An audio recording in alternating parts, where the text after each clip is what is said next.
Our guest is musician and rock journalist Tom Guerra. He's been a popular guitarist on the New England club circuit since the 70s, playing with a host of leading blues, rock and roll, and R&B acts. First gained notoriety after being featured in Guitar Player magazine in 1991. He's recorded or played with Rick Derringer, the Dirty Bones Blues Band, Max Weinberg, Mark Nomad, Sticky Fingers, the Easton Brothers with Muddy Waters bassist Charles Calmese, the great Jaimoe from the Allman Brothers Band, Second Son, Guitar Shorty, Adolph Jacobs of the Coasters, Kenny Aaronson, and the Delrays. He's also been writing for Vintage Guitar magazine since 1998. His work has been published in Premier Guitar, the ToneQuest Report, and Modern Guitars magazines. Tom, did I cover it all? Did I get them? I think so. Yes, there's a lot there.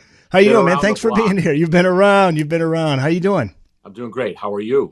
Oh, I'm doing good. Great to have you on the show, and I'm so interested. Oh, my pleasure. And I'm so interested in hearing about these amazing musicians you've worked with and your work with Vintage Guitars. But let's start with your background. You're originally from New England? Yeah, originally from the Hartford area. Went to high school in Hartford, went to college in Eastern Connecticut, and always have been playing music professionally since I was 15 years old. So a couple of years now, and you just always have loved music, loved writing music, write a lot of music, and also write about music. I love interviewing guitar players or musicians I really admire. It's easy work when you know the questions to ask because you know what they've gone through or what they've produced. And also work a lot in the vintage guitar area as well. Write for Vintage Guitar magazine for a long time, as you mentioned, and also do a lot of guitar work and just love everything guitar. For those watching, you benefit. You get to see some sweet guitars that are behind yeah. Tom. Tell us about those. What do you got back there? Got a bunch of a lot of what you're seeing now are old Stratocasters, including that white one behind me, which was Howlin' Wolf's. Not that white one. Really? Yeah, that one. That was Howlin' Wolf's guitar. It's a pretty famous guitar. Has spent about 5 years in the Rock and Roll Hall of Fame. Was out in the Fender Museum earlier this year in Fullerton, California, where it was built in 1963. It's been in the Phoenix Museum of Musical Instruments, and it's a great guitar. And how did you get your hands on it? About 25 years. I bought it just as a '63 Stratocaster from a guy from Chicago. And then I was looking at the pickguard one day, and it has the words Lil Bill sort of etched into the pickguard. Like if you maybe put it on with like nail polish and it burned in and then somebody removed it. Then I started investigating who's Lil Bill. Come to find out Lil Bill is Lil Bill Wallace, who was one of the really important musicians around the Mississippi area that B.B. King grew up in. He convinced B.B. King to play blues because B.B. was thinking of playing gospel. And I tracked the guy down. He was in a nursing home at the time. This is probably 2004, maybe. Sent him pictures of the guitar. He goes, that was my guitar. Oh, yeah, I had that for a number of years. I loved playing it. And I got that from Wolf. I said, Wolf who? He's like Howlin' Wolf. Chester Burnett was a good friend of mine. He'd stay at my house all the time. And I got that guitar from him in about 1965. So I'm thinking, is this true or not? So there is near where Lil Bill lives is a Howlin' Wolf museum. I contacted them and I said, did Howlin' Wolf ever play a white Fender Stratocaster? I'm like, oh yeah, we'll send you pictures. And they sent me pictures, all right. And I opened up the envelope, held up the picture to the guitar, and the same nick in the lower bout of the guitar was on this picture with wow. Wolf playing it in 1964. And I got like a chill when that happened. Sure. So what does it just go from person to person to person? How does it wind up? It just, we tracked it down. It went from Wolf to Lil Bill Wallace. Lil Bill Wallace had it until about 1970. At that point in time, Lil Bill Wallace was out of music. He was driving a beer truck. We think he sold it at a pawn shop in Chicago. And then it went eventually to the guy that I got it from. And I've had it for 25 years now. So Vintage Guitar, a couple magazines have documented this too, and it's really gotten around. So, and it still plays great. I was just playing it yesterday too. Your website mentions Rory Gallagher, Paul Kossoff, Jimmy Page, Keith Richards, Ronnie Wood, Muddy Waters, Buddy Guy, and Joe Walsh as being big influences. Is there a common style or theme of those guys? Because they all play with feel. Well, and have a distinct personality to each of their playing. Yeah, I think that is the commonality, is they're unique and they all play with feel. None of them are really shredders, and I do like some shredders too. You know, I was the first kid on my block that bought Van Halen 1 the week it came out because I heard that Sledgehammer version. You see the hat really there, Tom? Me. You see the hat? Yeah, I saw that. Yeah, but so I like all things guitar, but in terms of the stuff I write and play, those are the main guys that influenced me, and for all different reasons. So Page was incredible in his compositions. Rory was just probably my favorite live guitar player. I mean, he was just on fire. Kossoff, very much kind of like the original slow hand, very slow and stinging with that vibrato. So I really love that. And Clapton kind of started it all for a lot of those guys, and really have admired him too. Paul Kossoff, I think, is the most interesting of those names because there are some people that may not even know who he is, but he was the guitarist of Free. That's right. And died way too young. Way too young. He actually, oddly enough, died twice. His heart stopped. They got it started. He lived another year. He had a lot of substance abuse problems. He died. He didn't even make the 27 Club. He died at age 25. A lot of your viewers might say, well, what songs did he do? It's like, turn on the TV every night. All Right Now is on a drug commercial, I think, oddly enough. And that's Koss's guitar in All Right Now. And that's just scratching the surface. He had so many great lines, and he was such an economical player where he'd do one note and it really would get to you, you know? Yeah, finally got around to really exploring Free's music. Who was the first guy you worked with, and what was that experience like? Was it Rick Derringer? Like big time, big name. First big name was probably, played with Jaimoe in the 90s, a bunch of gigs, played a little bit opening for Ronnie Earl, got to really know Ronnie and really respect his playing. Then when we were doing the first Mambo Sons album, I was on WCCC radio promoting a CD I was doing with a band I was with at the time called Delrays. And I got a call on the radio, and a guy said, "Hey, I really like the guitar on that song." I said, "Oh, thanks a lot." This was like, when a song was playing in between being on the air. I said, "Do you play guitar?" He goes, "Yeah, this is Rick Derringer." And I said, "Rick, how are you?" I said, I've always loved your stuff. And, I was just starting to write for Vintage at the time. I said, "Would love to maybe interview you." He's like, "Well, maybe we can work together at some point." So about 6 months later, I was starting the first Mambo Sons record and CD. I called him. I said, "Hey, I'm doing this. You want to maybe help produce it and contribute some guitar?" And he's like, "Sure." So he came by and we tracked him, and he played some great guitar on that first album. And it's weird because Kenny Aaronson also played on that, and Kenny was Rick's longtime bass player. Kenny is still playing with me today as well, so we've got a real long history. But Rick was sort of the big name guy, first big name guy I played with, and worked with in a studio capacity. You worked with Rick Derringer, as you mentioned. What was it like working with Rick? What did you do with Rick? A couple projects he played on. I think he played on 3 or 4 songs off that first Mambo Sons album, and then helped. Really I learned so much about working in the studio from him, because that guy has produced everybody. And I mean, Weird Al. We even produced Weird Al. Yeah, absolutely. But I mean, you listen to the stuff he did with Johnny Winter. I think that's probably some of his best production, because he captured Johnny. And Johnny was a friend of mine as well. And I actually did the liner notes for a couple of his albums. He asked me to do that. And Johnny was a great guitar player too. And I think he thought very highly of Rick as well. So, but then right after that, Rick moved down to Florida. We kept in touch. I spent time with him down there as well. He's an amazing guitar player. I mean, people kind of put him in a box. So he was with the McCoys or whatever. But that guy could literally play anything. He could hang with Les Paul. He played a bunch of times with Les Paul and was doing all those jazz runs and stuff. He was a great help for me and really gave me a boost. Yeah, the interesting trivia with him too is the Hulk Hogan theme song. I Am a Real American, right? Yeah, that's him. And that song got a lot of play after 9/11, I remember too, when there was a lot of pro-America music going out there. I think he might have re-released it then and did pretty well with it too. I'm a huge Springsteen fan, so I got to ask you about Max Weinberg. Oh, what work have you done with Max, and how did you meet him? That was a cool story. When I was in college, we would play quite a bit around the college circuit with a band called the Dirty Bones Band. And Max Weinberg had just written a book called The Big Beat, all about his favorite drummers. This is in 1986.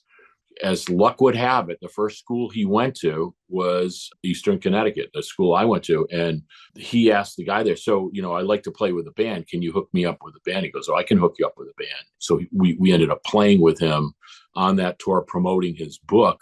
He was really great to work with, perfect gentleman, really good drummer, solid drummer. But a couple of times it was funny because we were playing, I think it was, we did a bunch of covers like My Generation, stuff his favorite drummers, Keith Moon, Charlie Watts. So we played a lot of music that his influences drummed on initially. And at one point I told him I thought he was rushing the beat on something.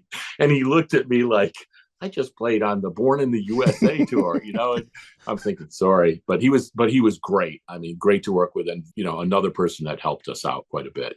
Eastern Connecticut is Willimantic, Connecticut, yeah. right? Okay. So you're familiar with the Shaboo Inn? Very familiar with it. Yeah. I played with a bunch of those guys as well, too. Okay. For those who aren't familiar, that aren't from Connecticut, this is a pretty legendary club. It's not around anymore, but it was the kind of club that had up and coming bands play there, and some maybe on their way down, but they had Aerosmith, The Police, all these bands that were on their way up. And on the way up. And there's a story I always remembered. I tell this anytime Aerosmith comes up in a conversation, that the first time they ever played Dream On was there, like in 1970. Okay, yeah. Yeah, Tyler mentions that in his biography. He does mention it in there. Okay. You got any good Shaboo Inn stories that you could share? Yeah. Oh, geez. Lots of Shaboo Inn stories. The musicians that hung out there. The Cars, right? I think the Cars played there a lot. The Cars played there. The Police played there. Yeah. Dire Straits played there. Dire Straits did a live radio broadcast from there, I believe. I played with Johanny years later,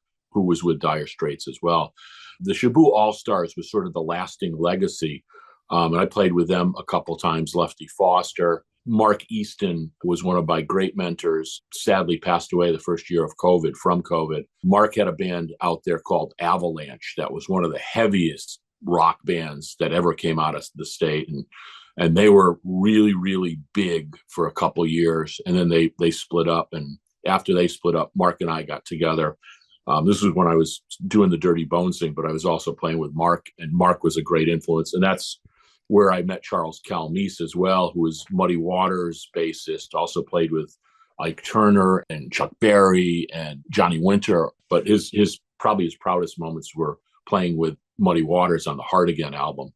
And Charles kind of took me under his wing, and sadly he's no longer with us anymore, but he was a great influence of mine as well. What was I'd never been in the Shaboo Inn, and I think it closed. Is it the 80s it closed? It closed. I think there was a fire there. I actually went to the last show there, which was May of 1982, with a band called Max Creek, which was a big jam band at the time. Still around. Yeah, my older brother just saw them a few weeks ago. I saw them about 6 months ago. They're still rocking, man. And they were really. I had a girlfriend at the time that was sort of a deadhead, so we'd always go see them. But anyway, we saw them the last show at the Shaboo, and then I think the next week it burned down. But inside there, it was like the whole thing was like raw wood and everything. And the tables were like those cable spools, I mean, the place was pretty raw inside, but it just, I mean, I've been in there nights when you felt like the paint was going to melt off the walls because it was just rocking ferociously. You had a big PA system too.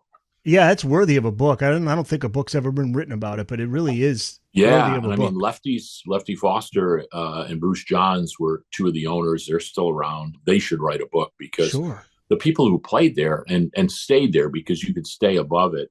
Freddie King, all these Bonnie Raitt. I mean, everybody who was anybody at the time played there, because it was a good in-between place from Boston and New York, Right. Charles Calmese, any good Muddy Waters stories that he shared with you?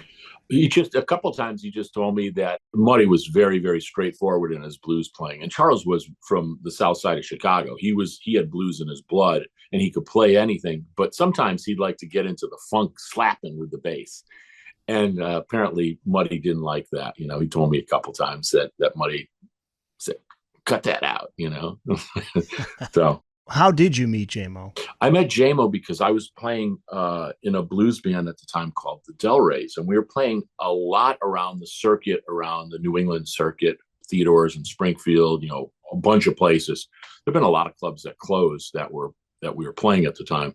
And his wife had a band, and they were a great band. And I would sit in with them occasionally. And then a couple of times I sat in with them, and Jaimoe gets on the drums. And first time I met Jaimoe, though, was we were opening for Ronnie Earl in Hartford, actually. This was when we had the Delrays, and I was playing a lot of slide guitar at the time. And I was really getting into it. Sounded great. And I looked up, and like 3 feet away from me was Jaimoe going like this. And I'm thinking, I knew exactly who it was at the time.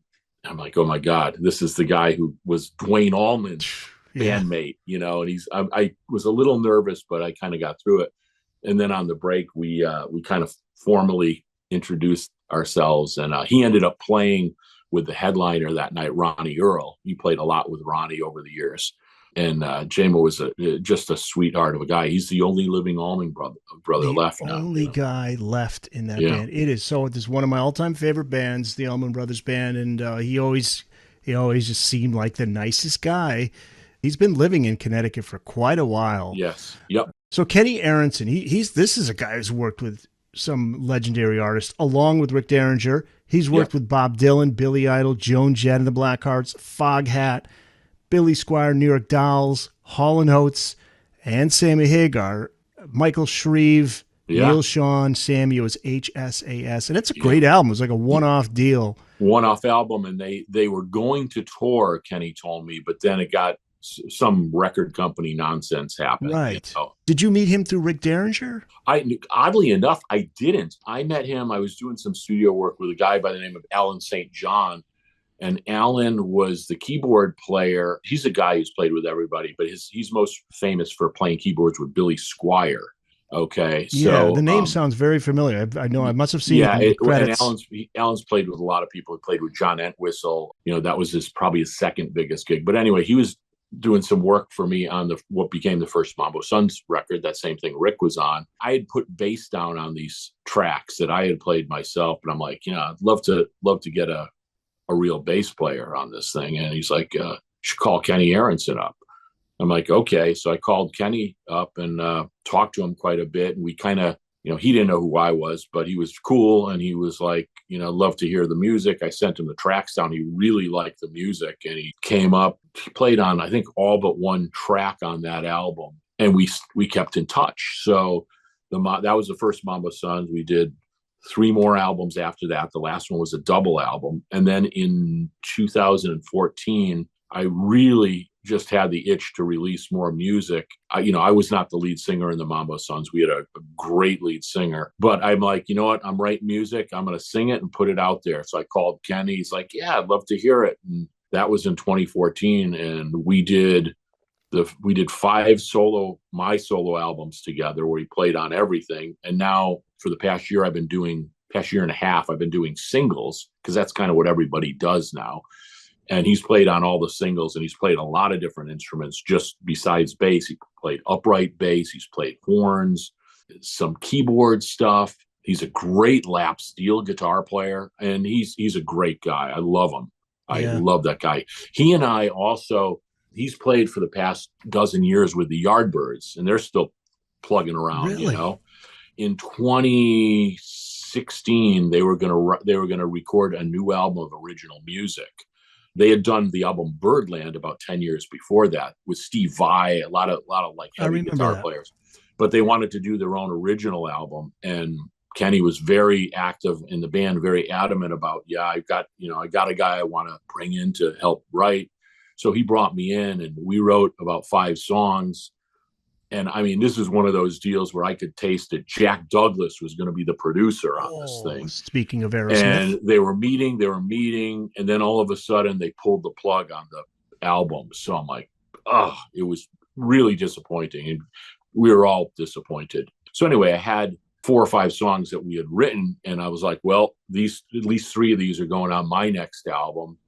And I released the album American Garden in 2018. It's got 3 of those songs that Kenny and I wrote for the Yardbirds. And I like that album a lot. A lot of people, a guy just emailed me the other day, said, I got all your albums, but I like that one the best. So it's Cool. probably the most like guitar based, rock and roll based. Well, they're all guitar based. Yeah, I want to talk about your latest single and your latest music and Yeah. what you got coming up. So, but that speaks to the music business. There's a lot of almosts, and that's the thing. You got to be ready for the ups and downs. Yeah. And I'm finding a lot of these musicians, just from doing these interviews, if you could play multiple instruments, if you could do more than just one thing, it's certainly going to help you a lot because you get a lot more gigs that way. Absolutely. And especially if you're a bass player that's a great singer, huge demand for that, or anybody, a guitar player, a drummer that's a great singer, that's a big thing too. So our guest is Tom Guerra. So let's get into your writing career. Your articles have been published since the late 90s.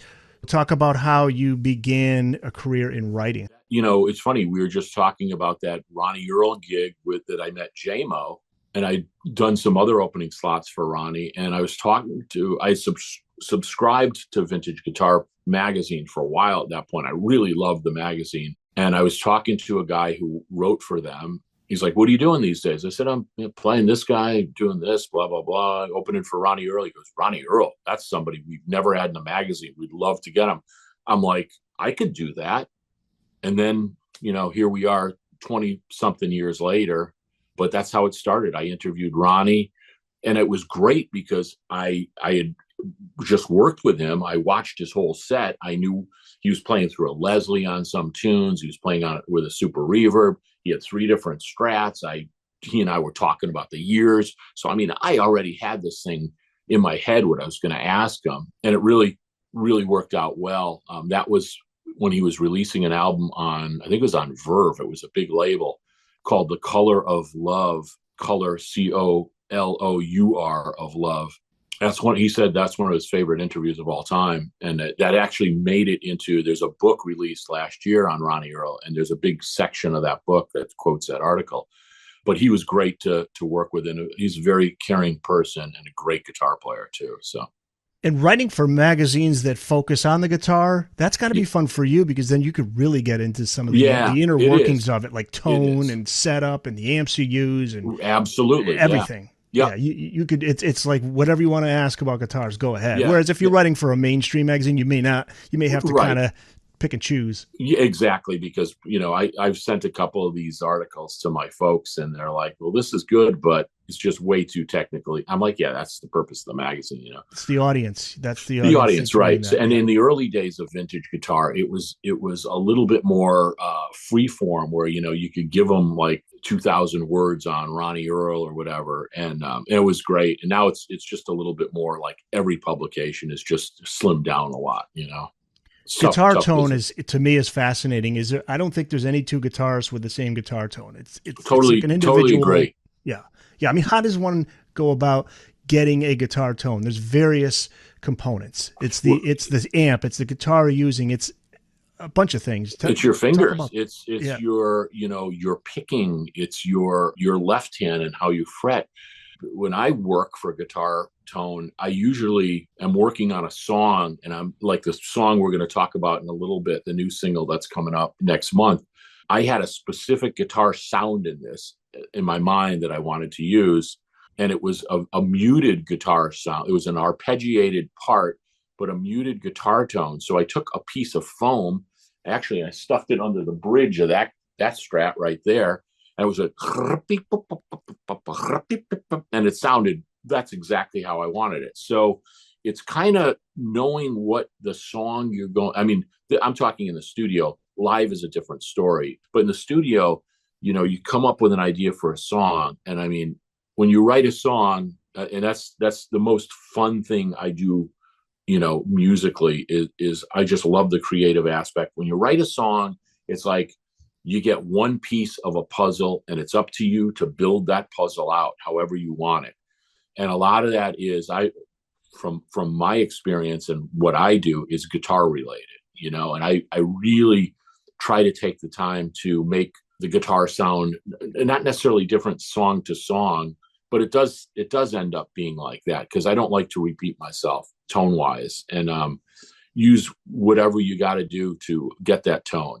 Different amps different microphones. Sometimes you mic the amp closely. Sometimes you mic the room. I do both, and then I blend them together depending on what part of the song is. For a solo, sometimes I like to have kind of a room mic to make it sound really big. But sometimes for a tight rhythm part, you want to use more of the close mic. Different amps have different sounds. Different guitars have different sounds. Sometimes you use a pedal. Sometimes you use a guitar, a chord, and an amp. That's what I usually use, Are you your own producer, engineer? Do you have outside people sometimes? I don't master myself, but I typically will record, engineer, and mix myself. And then I'll send it out to somebody I trust mastering wise. And at that point, it's good because at that point you're going nuts because you've heard this song 300 times, or whatever. Right. And you need a second set of ears. I work with a company out of Chicago called Massive Mastering, a guy by the name of John Scripp, who's great. He and I work closely when he's mastering it, but he'll take it from me and then he'll do his thing and he'll send it back. And I'm like, well, this sounds great, but I think we need to maybe not squash the drums as much or whatever, yeah. and go back and forth. So it is a little bit of an iterative process. I was just reading an article on the Black Crowes, Chris and Rich Robinson being interviewed because they're up for a Grammy. This new album they put out, which I really like. Yeah. And they're up there with the Stones, Hackney Diamonds, and I think Jack White's album's nominated as well. But anyway, in the article, they talked about the album. And this album in particular, they decided to get an outside producer because I believe they would produce their own work. That's interesting to me because they purposely wanted somebody from the outside, and they weren't afraid to have somebody who's going to tell them, no, I don't like that. Right. I like that. I don't like that. Let's cut that out. And that's the toughest thing when you're doing it yourself is to when you've been around for a while too, right? If you're a musician who's been around for a lot of times, musicians say, I don't need a producer anymore. And right. Well, and it's that self-editing. And I try to be as critical as possible. Like a lot of the songs that I initially record will be 4.5 minutes long, and I'll listen. I'm like, it doesn't need that extra chorus here. And nowadays, I mean, I did a lot of work in studios when it was tape, and I got to actually use a razor blade and learn how to edit that way. But when the digital revolution started in the late 1990s, the editing capabilities, that's what I like about recording on digital the most. It's none of the, I mean, you can go nuts with digital with stuff like auto-tune and just phony stuff, and I like to keep my music real, but it does have a great editing capability, and it takes you just so much less time to edit. I was about to say ease of use. David Gilmour was on Jimmy Fallon. I think it was Fallon. And here's a guy who's old school. You would think, I don't need the new technology. You really need to go old school. And he's like, I love this stuff because it makes can you imagine if they did Dark Side of the Moon now? They would have been done with that thing a hell of a lot quicker. I know. Because that was all old school, cutting, splicing, getting real sound effects, et cetera, et cetera. I had, in the early days of digital, I had a system that a year or so after I bought it, the company mothballed it. But I used it until last year, like 20 years post mothballing, because it had just the greatest sounding drivers in there. And I loved working in this. And people are like, that's what do you got on your guitar? It sounds great there. I'm like, it's just, I had mentioned, but anyway, it got to the point where, I mean, I was running on like Windows XP, and that was an upgraded version from the initial version, and they stopped updating it. And I just said, I got to get into the 21st century here. Yeah, so bummer. Yeah.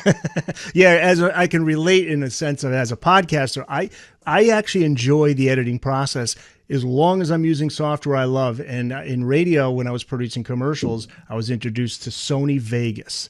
Yeah. And this is, endless tracks. And just the ease of use, you could move everything around, the audio, this, that, the other. And I've tried other systems, and they would drive me insane. It was like it was buffering too long. When you have something that works, you just stick with it. Absolutely.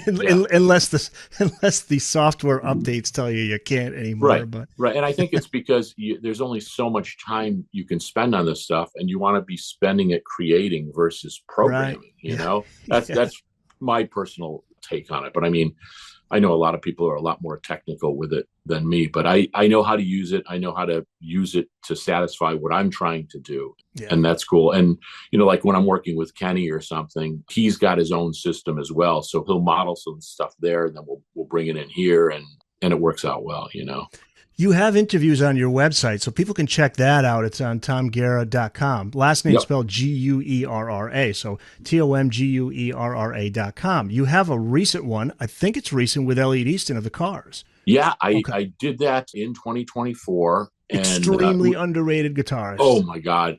One of my favorite guitar players, because he's brilliant, because his guitar solos are sort of like songs within a song. You know, of course, he had a great song. Rick Ocasek was a great writer to begin with. Ben Orr was a great singer. So, you know, that brought his game up. But Elliot just came up with so many cool parts. He's always been an idol of mine, you know. I want to ask you about that. What's more difficult, a solo or a riff? To me, it depends. Sometimes I'll start a song off with a riff that I came up with. I did a song last year called Mutilated World, and that's exactly how that, I was playing that riff for like days, that repetitive, slow riff, almost like a free type of riff, you know? Then I overdubbed the guitar solo on there, made the guitar solo sound. It was, again, using the room. It sounds really, really big and kind of lots of reverb on there too. So it depends. Every song is a little different. Sometimes, I mean, I never will write a song based upon a guitar solo. To me, I love guitar solos. I have them in most of my songs, although the new one's not going to have a guitar solo in it. But guitar solos to me are like frosting on the cake. You know, it's really sweet. I like it, but you need that cake, and the song is the cake. You know, sure. I think of David Gilmour and the Comfortably Numb guitar solo. They talk about how amazing that is, and you just think how hard that must be. And did he do it in one take? Did he have it in his head beforehand? Did it just let's start recording and I'll see what I come up with? Because is there a certain type of day that's better to do that? Because you have to really feel something coming through you when you're doing those solos. It's interesting. They stand out. It's like the spotlight's on that solo for those 30 seconds, 60 seconds, whatever. Yeah. And it's interesting, the time of day thing you just brought up. I do 90% of my writing in like the first hour I'm awake, because I just have these thoughts. And sometimes I don't even think I'm awake when I have these ideas. So that's kind of where I come up with that. But a lot of times, usually most of the guitar solos that I put down on my records or on my songs are first or second take, you know, because usually when I'm totally clear and I play something, sometimes it's worked out in my brain a little bit, you know, and sometimes you may do it a second time. But after that, I always find myself repeating what I did in that first or second take. So even though those first or second takes might not be perfect, they are definitely the best feeling, for me at least. Yeah. You've interviewed Ian Hunter, Jim Weeder, Mike Campbell of Tom Petty's Heartbreakers. There's a photo or two of you with Mike, the late, great Jay Giles you interviewed. If you had to pick a highlight interview or two, do you have any that stand out?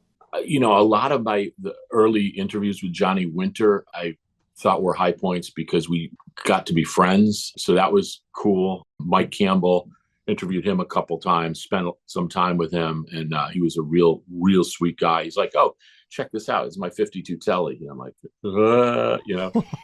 My favorite is Mojo, I think, of all of his tone, album. That Peter Green tone on that album is great. Yeah, that's when he had just gotten a 59 Les Paul. Yeah.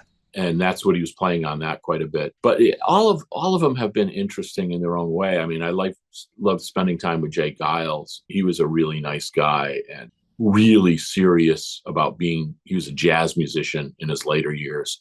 Ian Hunter, loved him because I love his music, love his songwriting. Interviewed him 3 or 4 times. John Hyatt. I mean, I bumped into John Hyatt in a Starbucks. And next thing I said, "Hey, John, how you doing? I'm Tom Guerra, write for Vintage Guitar." He's like, "Oh, let's have a coffee." Ended up spending the afternoon with him.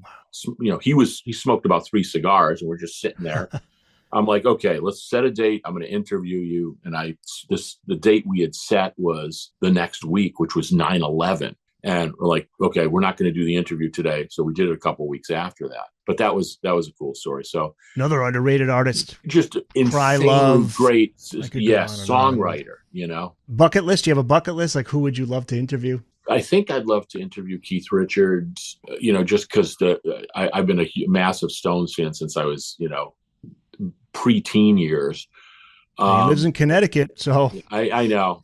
So any of the, you know, surviving Beatles, would have loved to interview George Harrison because I really liked. He's sort of the prototype for Elliot Easton in terms of playing what fits the song, you know.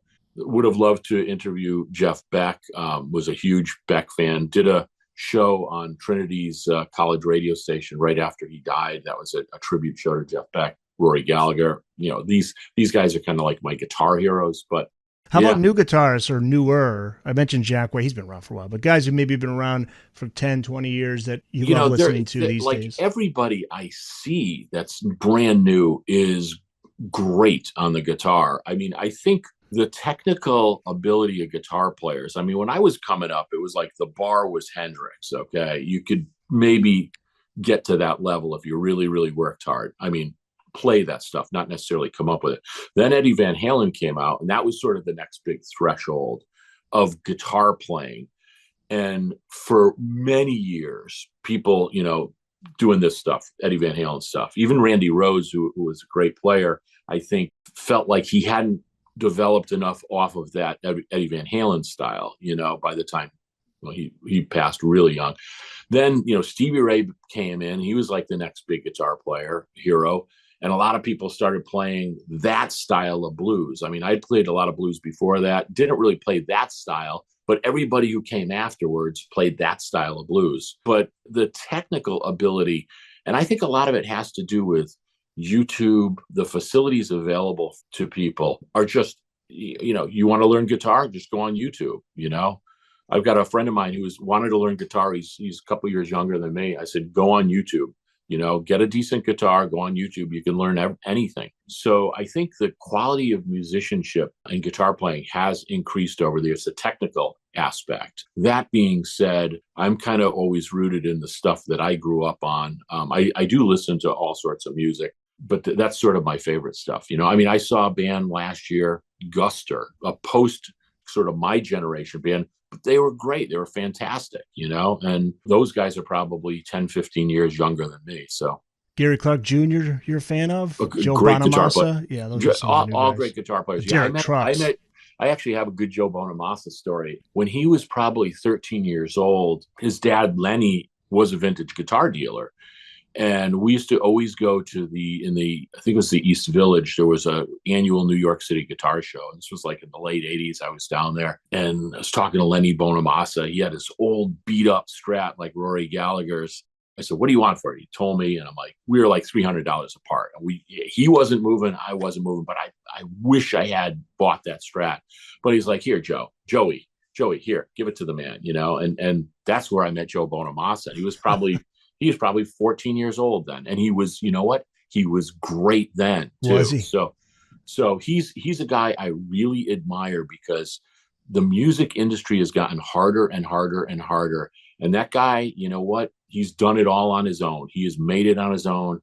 He's got a ridiculous guitar collection, but I admire that, the fact that this guy has done it on his own. Your career with your own bands, does this go back? Yeah. 99 was your first band, Mamo Sons? No. That was not my first band. The first band was the first band that really made any noise was the Dirty Bones. I think we formed in like 82. We play a lot of colleges around, and it was really taught. We were like fish out of water because at the time the big thing was MTV rock. These bands, these skinny English guys with their little skinny ties. And we're like, somebody saw us one time and said, oh my God, this band looks like Jesus and his disciples. We were all like shaggy people, Yeah. And we played quite a bit, like really our own, one reporter said, this is a grime and gristle rock and roll band. I'm like, I can live with that. That's exactly right. Our singer sounded like John Kay of Steppenwolf. So it was just had that raw voice. So that kind of took me until the 90s, and I played blues, a couple blues bands throughout the 90s, and then had a chance to do my own thing and put together the Mambo Sons in 99. That lasted, that's still kind of going on today. We still play occasionally, but in terms of recording career, that lasted about 10 years.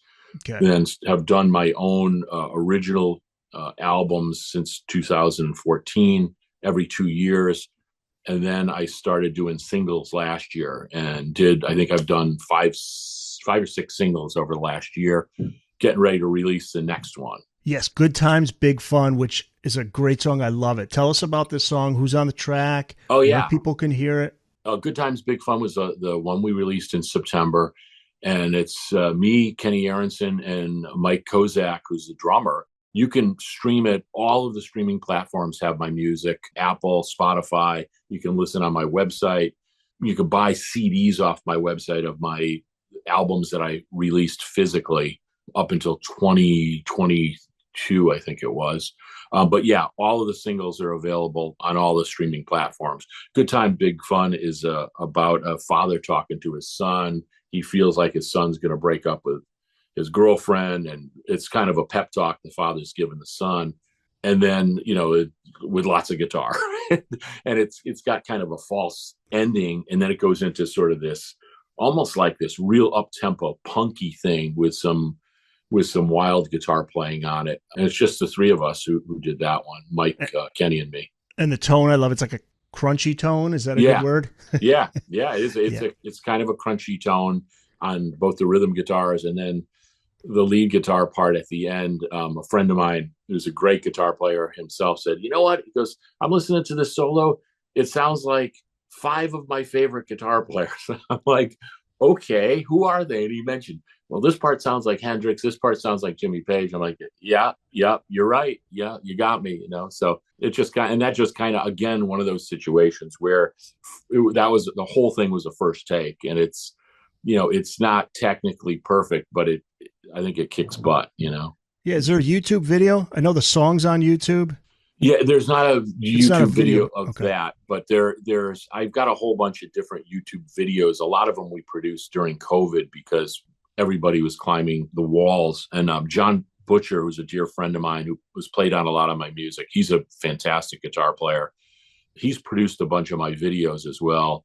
He played on my single that came out in, I think it was June of this year. That's called Television Dreams. And it's got a wild guitar part in there that John Butcher plays. He and I also did a vocal duet on a song called California's Got to My Girl.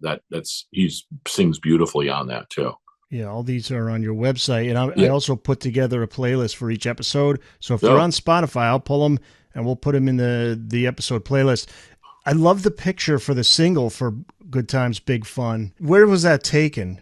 That was taken in I think it was the Southwest. I did not take that picture. I worked with a graphic designer by the name of John Callio, who's done everything I think I've ever done since the second Mambo Sons record.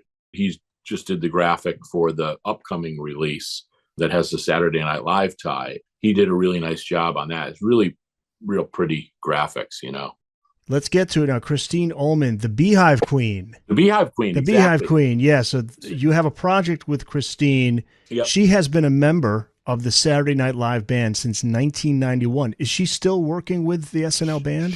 She absolutely is, yeah. And how did you meet her?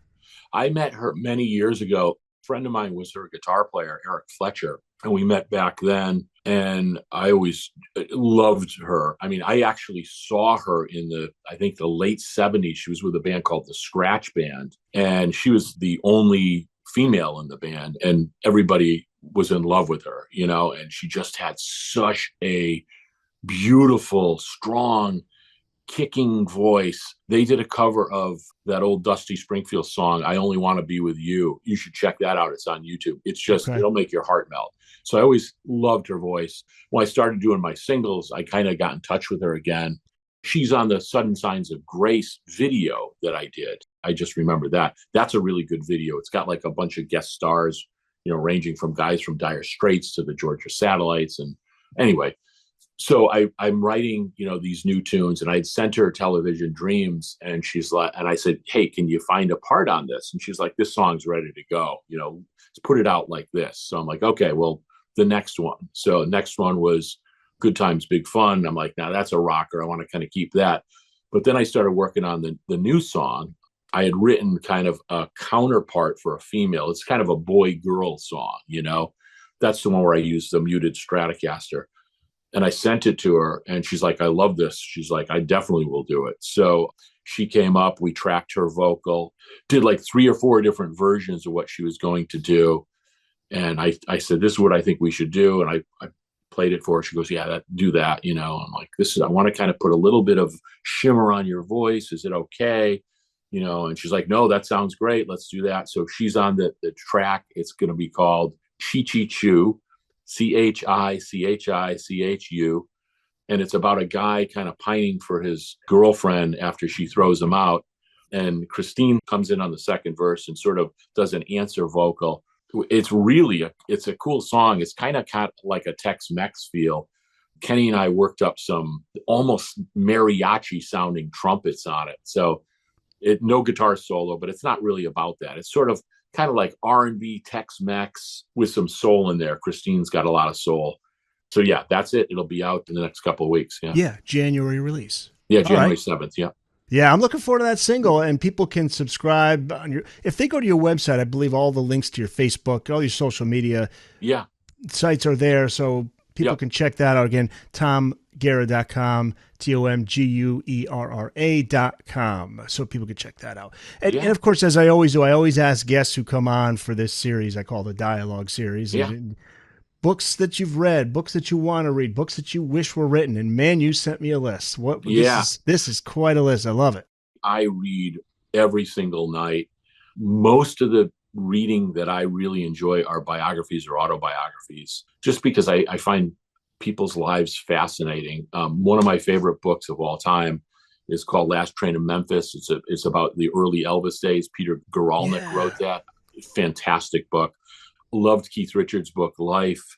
There's a great book that Mo Foster, who used to be the bass player for a lot of people, including Jeff Beck, wrote about the early days of British rock and roll called 17 Watts. Yeah.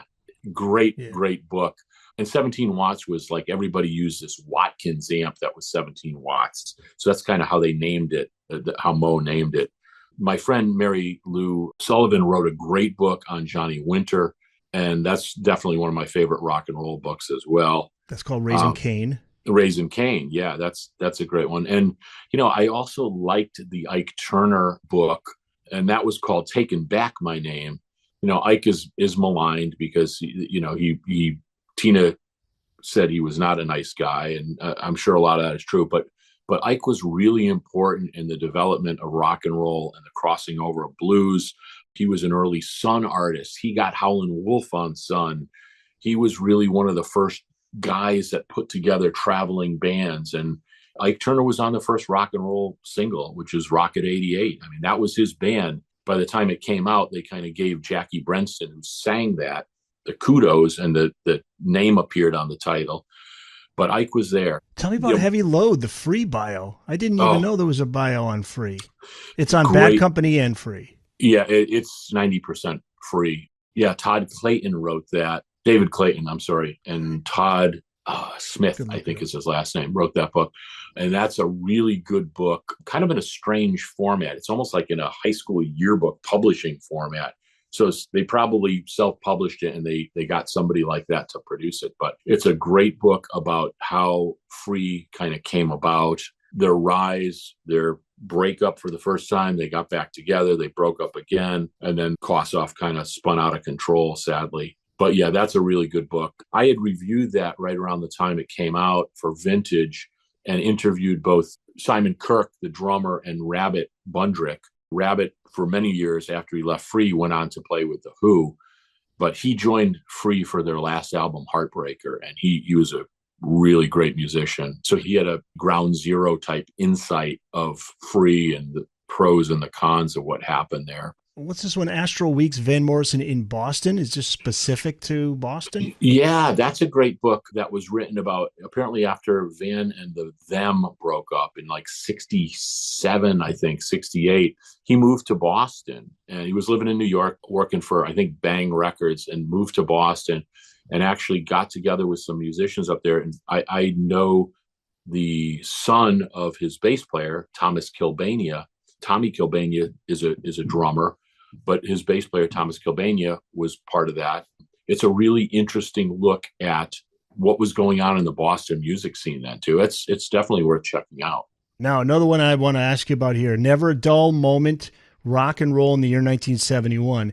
That year, it really is fascinating to look back at that year. This is David Hepworth. Right. That is a book I just got, and I got 3 books that I'm reading right now. One is that, which is fascinating.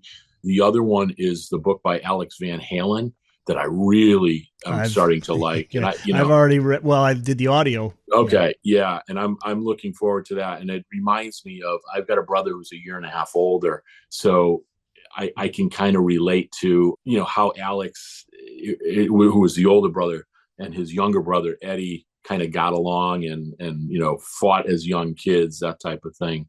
What do you think about Alex as a drummer? Underrated? I think he's totally underrated. I think he's a great drummer. Yeah. If his brother wasn't Edward Van Halen, we would be talking about Alex like John Bonham, I think. I always say this, it's the interplay between him and Ed during solos, which is the most interesting aspect of Alex's drumming, his work on the cymbals and the way they were locked in all the time. Oh yeah. It's something to behold. That's for sure. That's my favorite band. So yeah. Let's see what else we got here. We're running through them. A lot of good stuff. Oh, Crosby, Stills and Nash and Young bio. Yeah. Dear Mr. Fantasy. Island Records. Is it about Island Records? It's about Island Records. Okay. That's a great book. Yeah. It's got all the Island bands in there. Speaking about Island Records, I just did a song last week with Luther Grosvenor, who joined Mott the Hoople and was renamed Ariel Bender. But he was in an early Island band called Spooky Tooth. He had asked me to play guitar on one of his new songs, which is a cool kind of slow blues song. And I got to play a little bit of kind of sparse electric on that. So that was a cool thing. That'll be out, I think, in April too. Oh, cool. What's this one, Ballad Hunting by Max Hunter? What's this about? Yeah, that was a book somebody gave me, and it was about a guy who in the 40s and 50s would go around to really all of these impoverished areas of the United States and try to track down original folk songs. So it was quite interesting to read that. How about Elvis Costello's bio? Anything that surprised you from the book that you didn't know about him in the book?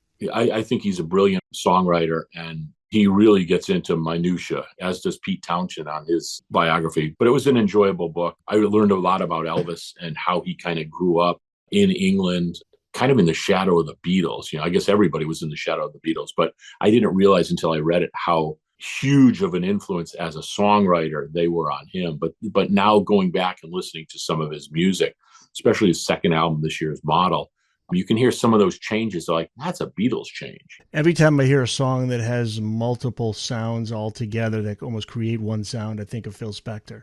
You read the book, The Rise and Fall of Phil Spector. What a tragic story. Brilliant guy, but obviously had mental health issues. And they were, I think, from his teenage years, which you learn some of the stuff he went through. So I think that was always with him. And I think it came out as he aged a lot more, Tearing Down the Wall of Sound, The Rise and Fall of Phil Spector. Does that sound right? Yes, that's it. So that would be Mick Brown. Okay. Yeah, he's a very well-known author. Yep. Let's see. History of Aerosmith Tour Journal. That was a book that a guy who I helped sell off his guitar collection sent me. He was a big Aerosmith fan, and he lived in Boston during the early 70s when they were up there, and followed him around. I don't know if it's a fan club book or whatever, but it is a book about the early days of Aerosmith and has every single date they ever played up until the Rocks period, which was coincidentally up until that point, they were one of my favorite bands. I mean, I thought Rocks was a masterpiece for them. Same with Toys. That book has some great pictures in it. So the Shabu Inn would be in that book. It probably would be. Yeah, I think it is actually. Yeah, now here's one, Laurel Canyon, The Inside Story. These are the books that you want to read, is Brothers by Alex. I haven't picked that up yet, but I want to read that because I'm fascinated with Laurel Canyon and Michael Walker. The songwriters. Yeah, and I did a song earlier in 2024, I think it was January 24, called Sister Topanga. And it's my tribute to all of those female songwriters from Laurel Canyon. So I definitely got to read that. All right, now we finished with what books on rock you'd like to see written that haven't been yet. These are always fun.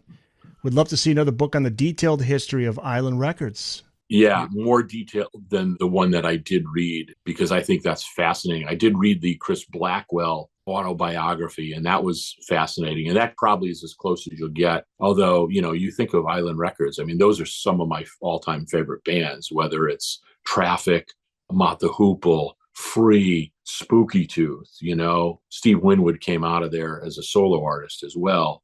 It wasn't U2 Island Records? I think they were. I think they actually got so big that Island Records sold to another label because U2 got so massive, Yeah, and I believe was Bob Marley? Island Records? Yeah, sure. Yeah. Yep. Just talked to Peter Ames Carlin, great book on REM, and that's the same thing with like IRS Records.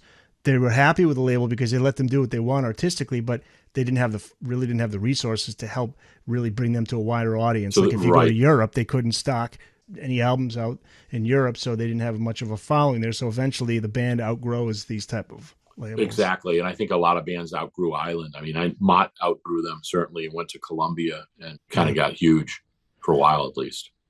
Would love to see a book on the changing world of live local music. From 1965 to 1980, the main source of entertainment for young people was live music. This started to change in the 80s and is now much more sporadic. That's a big, big thing. And I mean, I talk about a niche book, but I was thinking I would really love, especially now where a lot of the guys who are in bands are really getting older, active bands, I was talking to a friend of mine who's 75, and he played in a lot of popular bands from the mid 60s to up until a couple of years ago.